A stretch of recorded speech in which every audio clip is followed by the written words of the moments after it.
Hello everyone, কী অবস্থা সবার, কেমন আছেন? অনেক দিন পরে রান্নাবান্না নিয়ে হাজির হলাম। তো দেখে বুঝতে পারছেন আজকে আমার কিচেনে বেশ রান্নার ধুম পড়েছে। বেশ অনেক দিন পরে আমি আজকে অনেক রান্নাবান্না করছি। আসলে এখন তেমন একটা রান্নাবান্না মানে করা খুব কম হয়, তো হলেও দেখা যায় কি যতটুকু প্রয়োজন অতটুকু করেই বাচ্চাদেরকে একটু সময় দেওয়ার চেষ্টা করি, যেহেতু বছরের শেষ সময় আর এতদিন প্রচুর পড়ার চাপ ছিল। এখন একটু রিল্যাক্স আছি, পরীক্ষা শেষ। তো সকালটা খুব সুন্দরভাবে হলো। আমার হাজব্যান্ড সকালবেলায় উঠে সে মর্নিং ওয়াক করে আমাদের জন্য নাস্তা নিয়ে এসেছে, তবে এগুলো আমি খাই না, ছাগলের পায়া। তো আমি যেহেতু সমুচা পছন্দ করি, সেই নাস্তার সাথে আমার জন্য একটা সমুচাও নিয়ে আসছে। এটা আমি অনেক পরে দেখেছি।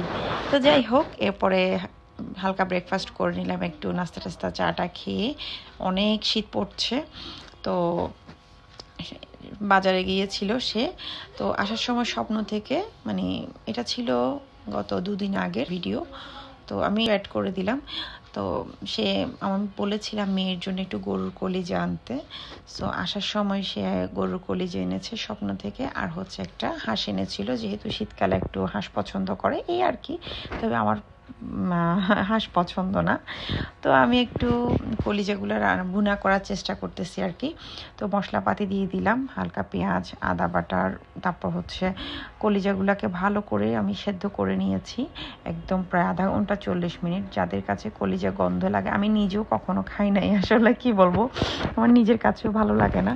তো মেয়ের জন্য একটু চেষ্টা করতেছি। বাচ্চাদেরকে তো এগুলো খাওয়ানো খুবই ভালো, তো আমার মেয়ে মুখে লাগলেই মানে সে খেতে চায় না।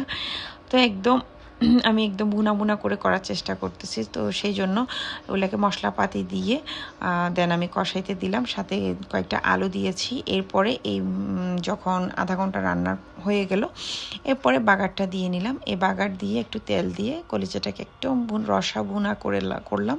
এটা বেশ মজা লাগে, এটা যে খাবে না তারও খেতে ইচ্ছা করবে দেখলে। আমি জানি না আপনারা কারা মাংস প্রেমীরা আছেন, তাদের অবশ্যই পছন্দ হবে। তো যাই হোক, এটা খুব মজা হয়েছে, আমার হাজব্যান্ডও খুব পছন্দ করেছে। আমার মেয়েকে আমি খাওয়াইতে পারি নাই, শুধু 2টা পিস খাওয়াইতে পারছি, তাও জোরপূর্বক।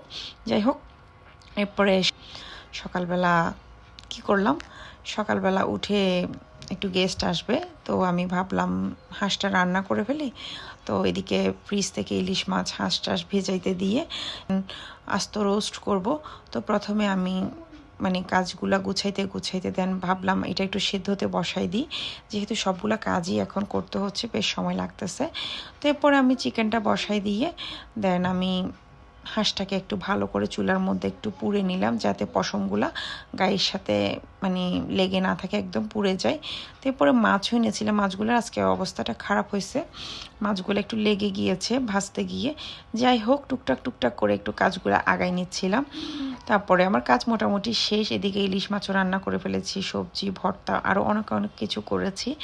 তো এদিকে এই ঘিটা আমি গত কয়দিন আগে বানিয়েছিলাম বাসায় প্রথমবারের মতো। তো পোলাওয়ের মধ্যে দিলাম, স্মেলটাও বেশ ভালো হয়েছে, বাসায় বানালে অনেক ভালো স্মেল আসে। তো পোলাওটাও করে নিলাম। এরপরে হাঁসগুলো একটু ভুনা করছি, হাঁসটা একদম মশলা দিয়ে ভালো করে একদম ভুনা করে রান্না করব। তো এদিকে দেখতে দেখতে প্রায় 1টা বেজে গিয়েছে, আমার রান্না অলমোস্ট শেষের দিকে। তো বাসায় গেস্টও চলে এসেছে, ওই দিন শুক্রবার ছিল। তো ভিডিওটা আমি আসলে বৃহস্পতিবার থেকে শুরু করেছিলাম। তো শুক্রবার দুপুর পর্যন্ত ছিল। এরপরে বাসায় গেস্ট আসলো, গেস্ট চলে এসেছে। এটা আমাদের স্পেশাল গেস্ট, তার জন্য আস্ত মুরগি সে বেশ পছন্দ করে। তো ওরা খেয়ে দিয়ে এরপরে বিকেলে একটু হালকা চাটা খেয়ে চলে গেল। মা মেয়ে বসে আছি, আমার মেয়ে এই খেলনাগুলো বানিয়েছে, কেমন হয়েছে অবশ্যই কমেন্টে জানাবেন।